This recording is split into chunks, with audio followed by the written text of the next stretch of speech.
فلومینا Francis نے اپنے ہاتھ میں پکڑے پیکٹ میز پر رکھتے ہوئے ایک نظر ہال میں دوڑائی۔ پیپر شروع ہونے میں ابھی 10 منٹ باقی تھے اور ہال میں موجود اسٹوڈنٹس کتابیں، نوٹس اور نوٹ بکس پکڑے تیزی سے صفحے آگے پیچھے کرتے ان پر آخری نظریں ڈال رہے تھے۔ ان کی جسمانی حرکات سے ان کی پریشانی اور اضطراب کا اظہار ہو رہا تھا۔ فلومینا کے لیے یہ ایک بہت مانوس سین تھا۔ پھر ان کی نظریں ہال کے تقریباً درمیان میں بیٹھے ہوئے سالار پر جا ٹھہریں۔ 25 طالب علموں میں اس وقت وہ واحد طالب علم تھا جو اطمینان سے اپنی کرسی پر ٹانگ رکھے بیٹھا تھا۔ ایک ہاتھ میں اسکیل پکڑے آہستہ آہستہ اپنے جوتے پر مارتے ہوئے وہ اطمینان سے ادھر ادھر دیکھ رہا تھا۔ فلومینا کے لیے یہ سین بھی نیا نہیں تھا۔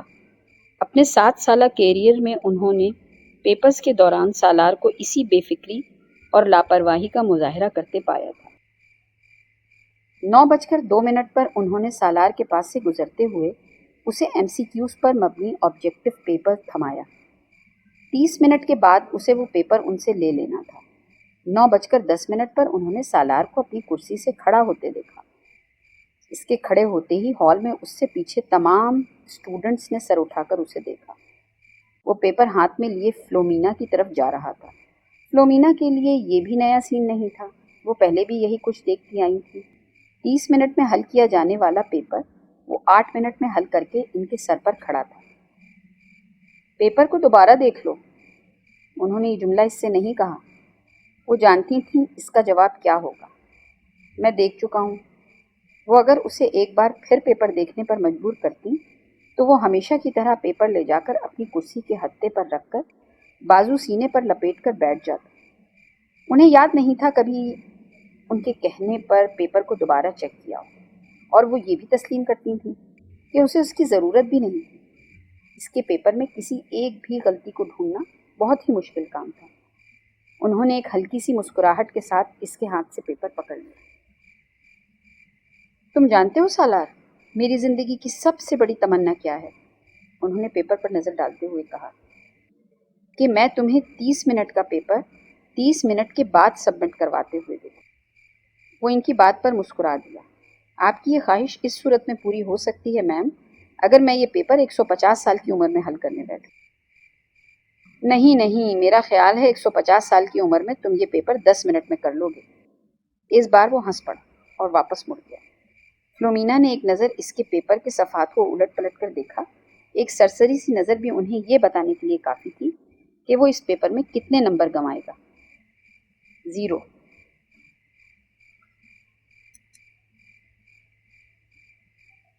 سلمیٰ نے اپنی بیٹی کے ہاتھوں میں گفٹ پیپر میں لپٹے ہوئے پیکٹ کو حیرانی سے دیکھا۔ یہ کیا ہے ماما؟ تم تو مارکیٹ گئی تھی، شاید کچھ کتابیں لینی تھی تمہیں۔ ہاں امی، مجھے کتابیں ہی لینی تھی، مگر کسی کو تحفے میں دینے کے لیے۔ کس کو تحفہ دینا ہے؟ وہ لاہور میں میری ایک دوست ہے نا، اس کی سالگرہ ہے، اسی کے لیے خریدا ہے۔ کورئر سروس کے ذریعے بھجوا دوں گی، کیونکہ مجھے تو ابھی یہیں رکنا پڑے گا۔ لاؤ پھر مجھے دے دو یہ پیکٹ، میں وسیم کو دے دوں گی اور وہ بھجوا دے گا۔ نہیں امی، میں ابھی نہیں بھجواؤں گی، ابھی اس کی سالگرہ کی تاریخ نہیں آئی۔ سلمیٰ کو لگا جیسے وہ ایک دم گھبرا گئی ہو۔ انہیں کچھ حیرانی بھی ہوئی، کیا یہ بات گھبرانے والی تھی؟ 3 سال پہلے امامہ کی وجہ سے انہیں بہت زیادہ پریشانی کا سامنا کرنا پڑا تھا، انہیں اور ان کے شوہر ہاشم کو۔ وہ تب اپنی بیٹی کے بارے میں بہت فکر مند تھی اور ہاشم ان سے زیادہ، مگر پچھلے 3 سال میں سب کچھ ٹھیک ہو گیا تھا۔ وہ دونوں اب اس کی طرف سے مکمل طور پر مطمئن تھے، خاص طور پر عزت سے اس کی نسبت طے کر کے۔ وہ جانتی تھیں امامہ عزت کو پسند کرتی ہیں، اور صرف وہی نہیں، عزت کو کوئی بھی پسند کر سکتا تھا۔ وہ ہر لحاظ سے ایک اچھا لڑکا تھا۔ وہ یہ بھی جانتی تھیں کہ وہ عزت سے نسبت طے ہونے پر بہت خوش ہوئی تھی۔ عزت اور اس کے درمیان پہلے بھی خاصی دوستی اور بے تکلفی تھی، مگر بعض دفعہ انہیں ایسا لگتا جیسے وہ وقت گزرنے کے ساتھ ساتھ بہت ہی چپ ہوتی چلی جا رہی ہیں۔ وہ پہلے ایسی نہیں تھی، مگر اب وہ اسکول جانے والی بچی بھی تو نہیں رہی، میڈیکل کالج کی اسٹوڈنٹ ہے، پھر وقت بھی کہاں ہوتا ہے اس کے پاس۔ سلمیٰ ہمیشہ خود کو تسلی دے لیتی، وہ ان کی سب سے چھوٹی بیٹی تھی۔ بڑی دونوں بیٹیوں کی وہ شادی کر چکی تھی، ایک بیٹے کی بھی شادی کر چکی تھی، جبکہ 2 بیٹے اور امامہ غیر شادی شدہ تھے۔ اچھا ہی ہے کہ یہ سنجیدہ ہوتی جا رہی ہے. لڑکیوں کے لیے سنجیدگی ہی اچھی ہوتی ہے. انہیں جتنی جلدی اپنی ذمہ داریوں کا احساس ہو جائے اتنا ہی اچھا ہے. سلمیٰ نے ایک گہری سانس لیتے ہوئے امامہ سے نظریں ہٹا لی. وہ چھٹیوں میں گھر آئی ہوئی تھی اور جتنے دن وہ یہاں رہتی تھی ان کی نظریں اس پر اسی طرح مرکوز رہتی تھی. پتہ نہیں یہ ساجد کہاں رہ گیا ہے. جو بھی کام اس کے ذمہ لگاؤ بس بھول ہی جاؤ. انہیں اچانک اپنے ملازم کا خیال آیا جس کے پیچھے وہ لاؤنج میں آئی تھیں. بڑبڑاتے ہوئے وہ لاؤنج سے نکل گئی. یہ نیو ایئر نائٹ تھی. نیا سال شروع ہونے میں 30 منٹ باقی تھے. 10 لڑکوں پر مشتمل 14-15 سال کے لڑکوں کا وہ گروپ پچھلے 2 گھنٹے سے اپنے اپنے موٹر سائیکل پر شہر کی مختلف سڑکوں پر اپنے کرتب دکھانے میں مصروف تھا. ان میں سے چند نے اپنے ماتھے پر چمکدار بینڈز باندھے ہوئے تھے جن پر نئے سال کے حوالے سے مختلف پیغامات درج تھے. وہ لوگ 1 گھنٹے پہلے پوش علاقے کی ایک بڑی سپر مارکیٹ میں موجود تھے اور وہاں وہ مختلف لڑکیوں پر آوازیں کستے رہے تھے. اپنی بائکس پر سوار اب مختلف سڑکوں پر چکر لگا رہے تھے. ان کے پاس فائر کریکرز موجود تھے جنہیں وہ وقتاً فوقتاً چلا رہے تھے. 11:15 پر وہ جم خانے کے باہر موجود تھے جہاں پارکنگ لاٹ گاڑیوں سے بھر چکا تھا اور گاڑیاں بھی ان لوگوں کی تھیں جو جم خانے میں نئے سال کے سلسلے میں ہونے والی ایک پارٹی میں آئے تھے. ان لڑکوں کے پاس بھی اس پارٹی کے دعوتی کارڈ موجود تھے کیونکہ ان میں سے تقریباً تمام کے والدین جم خانے کے ممبرز تھے. وہ لڑکے اندر پہنچے تو 11:55 ہو رہے تھے. چند منٹوں بعد ڈانس فلور سمیت تمام جگہوں کی لائٹس آف ہو جانا تھی اور اس کے بعد باہر لان میں آتش بازی کے ایک مظاہرے کے ساتھ نیا سال شروع ہونے پر لائٹس آن ہونا تھا اور اس کے بعد تقریباً تمام رات وہاں رقص کے ساتھ ساتھ شراب پی جاتی جس کا اہتمام نئے سال کی اس تقریب کے لیے جم خانے کی انتظامیہ خاص طور پر کرتی تھی. لائٹس آف ہوتے ہی وہاں ایک طوفان بدتمیزی کا آغاز ہو جانا تھا اور وہاں موجود لوگ اسی طوفان بدتمیزی کے لیے وہاں آئے تھے.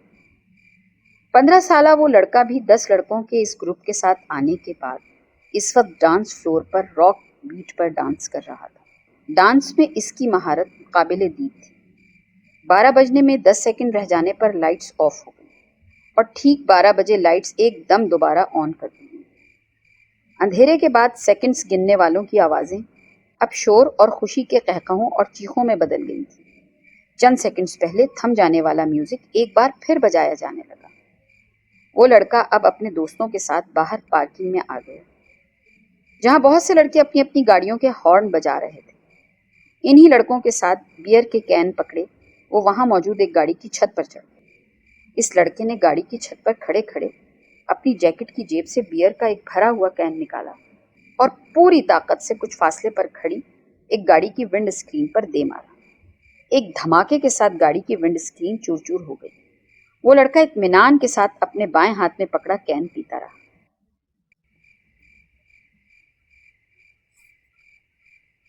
وہ پچھلے آدھے گھنٹے سے کامران کو ویڈیو گیم کھیلتے ہوئے دیکھ رہا تھا. اسکرین پر موجود اسکور میں کوئی خاص اضافہ نہیں ہو رہا تھا. شاید اس کی وجہ وہ مشکل ٹریک تھا جس پر کامران کو گاڑی ڈرائیو کرنی تھی. سالار لاؤنج کے صوفوں میں سے ایک صوفے پر بیٹھا اپنی نوٹ بک پر کچھ لکھنے میں مصروف تھا مگر وقتاً فوقتاً نظر اٹھا کر ٹی وی اسکرین کو بھی دیکھ رہا تھا جہاں کامران اپنی جد و جہد میں مصروف تھا. ٹھیک آدھ گھنٹے کے بعد اس نے نوٹ بک بند کر کے سامنے پڑی میز پر رکھ دی. منہ پر ہاتھ رکھ کر جماہی روکی.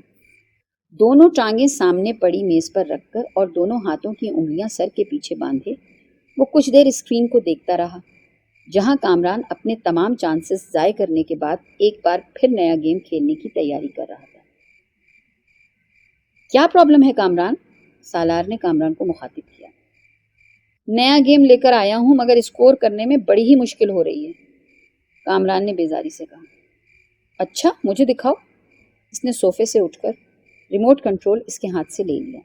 کامران نے دیکھا پہلے 20 سیکنڈ میں ہی سالار اسے جس اسپیڈ پر دوڑا رہا تھا اس اسپیڈ پر کامران اب تک نہیں دوڑا پایا تھا. جو ٹریک اسے بہت مشکل لگ رہا تھا وہ سالار کے سامنے ایک بچکانہ چیز محسوس ہو رہا تھا. 1 منٹ بعد وہ جس اسپیڈ پر گاڑی دوڑا رہا تھا اس اسپیڈ پر کامران کے لیے اس پر نظریں جمانا مشکل ہو گیا. جبکہ سالار اس اسپیڈ پر بھی گاڑی کو مکمل طور پر کنٹرول کیے ہوئے تھا۔ 3 منٹ کے بعد کامران نے پہلی بار گاڑی کو ڈگمگاتے اور پھر ٹریک سے اتر کر ایک دھماکے کے ساتھ تباہ کرتے دیکھا۔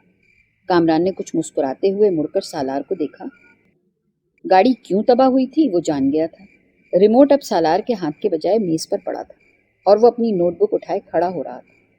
کامران نے سر اٹھا کر اسے دیکھا۔ بہت ہی بورنگ گیم ہے، سالار نے تبصرہ کیا اور کامران کی ٹانگوں کو پھلانگتے ہوئے لاؤنج سے باہر نکل گیا۔ کامران ہونٹ بھینچے 7 ہندسوں پر مبنی اس اسکور کو دیکھ رہا تھا جو اسکرین کے کونے میں جگمگا رہا تھا۔ کچھ نہ سمجھ میں آنے والے انداز میں اس نے بیرونی دروازے کو دیکھا جس سے وہ غائب ہوا تھا۔ وہ دونوں ایک بار پھر خاموش تھے۔